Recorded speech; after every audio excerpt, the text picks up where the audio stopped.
but it quickly became clear that in the court of public opinion, Judge Rinder was a straight and b.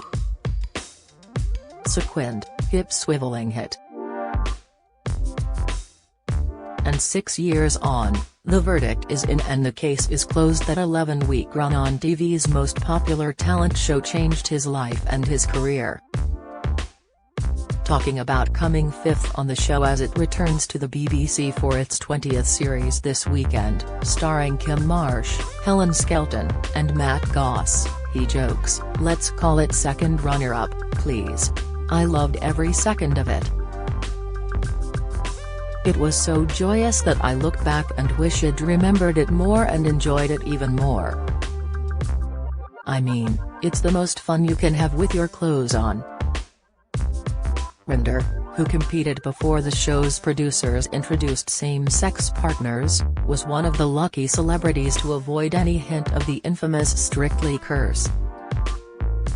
However, his relationship faltered 2 years later and Rob and his husband Seth Cumming divorced in 2018 after 5 years of marriage. Now he lives alone with his dog Rocco. With professional dance partner Oksana Cloudero, he went all the way to the semi-finals, outlasting Will Young, Greg Rutherford and even surprise dance star and former cabinet minister Ed Balls. But is he sorry that he missed out on the chance to dance with another man? "When I did it, it just wasn't an option," he says. "I had the wonderful Oksana. I don't regret it because I had such a wonderful time." Boxer Nicola Adams was the first celebrity to dance with a same-sex partner and, last year, Bake Off star John Wyatt and his pro-partner Johannes Rade came second. This year Radio 2 DJ Richie Anderson will be dancing with Giovanni Pernice. Rinder, 44, is all in favor of those partnerings because of the positive cultural impact he believes they generate. Certainly, when he was young, he felt gay relationships were badly or underrepresented in the world around him. "When I was growing up the only representation was Barry and Colin on EastEnders, and that didn't end well, and Stephen and Ted in Dynasty and that didn't end well either," he says. "At worst, it just might help you feel a little bit better about yourself. At best, it enables conversations in houses where that conversation may be completely off the table. It's why it's so significant and of cultural importance. I'm really thrilled and pleased that representation is there." Rinder has always enjoyed performing and, after the pressure of having to deliver in court, where his clients' freedom often depended on his performance, he found he was able to relax and enjoy dancing without worrying about viewers or the judges' comments. "Here I was with somebody putting a camera in my face going, 'How does it feel to be about to do the cha-cha in front of 10 million people?' And I used to think to myself, you know what, no one dies. It will be fine," he recalls. In fact, he loved Strictly so much he signed up to dance on the tour. And now he enjoys showing his fun side by taking part in Celebrity Gogglebox with his friend Susanna Reid and performing in Panto, this year Hess at Milton Keynes, while keeping his intellectual edge by making insightful documentaries and grilling public figures in a guest presenting slot on Good Morning Britain. I'm doing Snow White and the Seven Dwarfs. I'm with Birds of a Feather star, Leslie Joseph again and I can't wait. The best and most serious people I know, activists trying to change the world, are also full of joy. They're not just one thing, he says. The expectation that somebody is just purely serious is, I think, a really bad thing. It's a stupid person's view of what a clever person is like.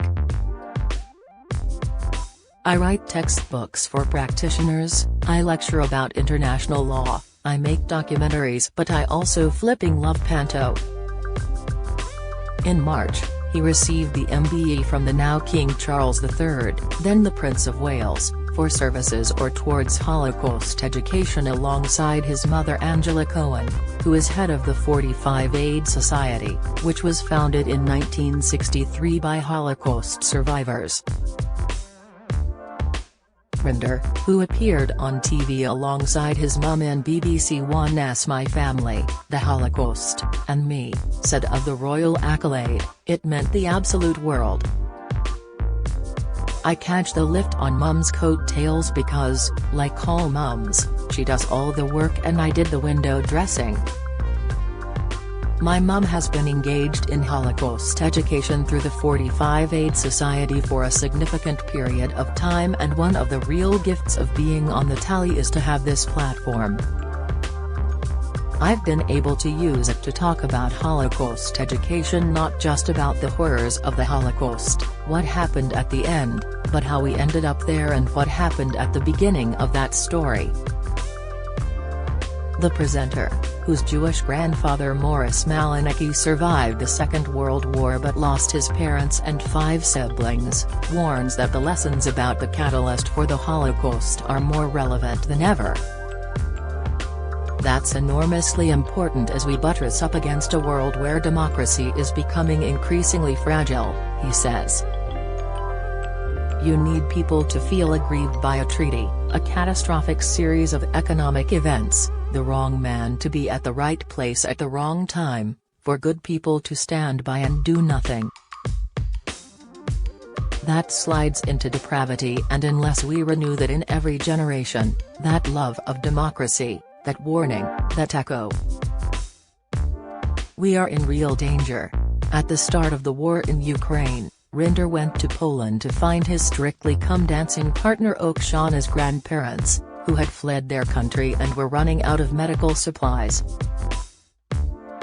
As the grandson of a war refugee, he is passionate about the subject, and while he believes our government could have handled the refugee crisis better, he is overwhelmed by the support of the British people themselves.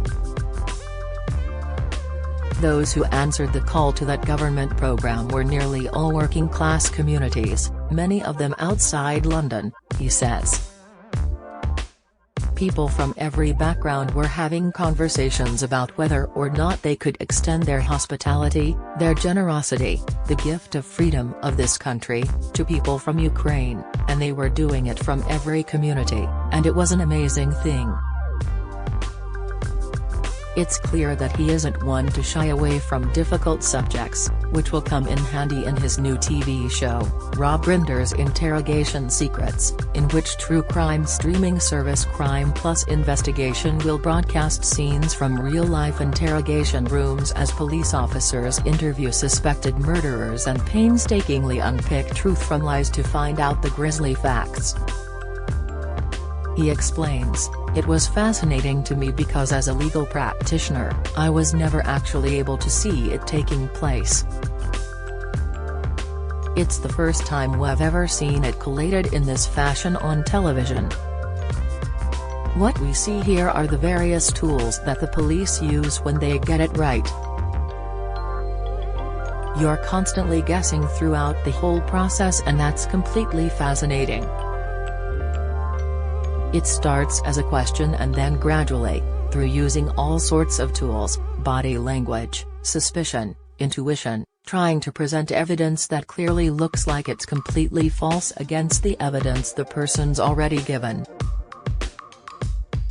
So, with his professional experience as a barrister in mind, does he think he's good at spotting a liar?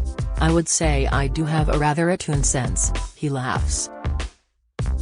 Inevitably, after a decade of practicing law, you do walk around with a degree of what some people might describe as healthy skepticism, and what spouses and boyfriends and girlfriends can describe as unhealthy skepticism. Rob Rinder's Interrogation Secrets is available to stream on Crime Plus Investigation.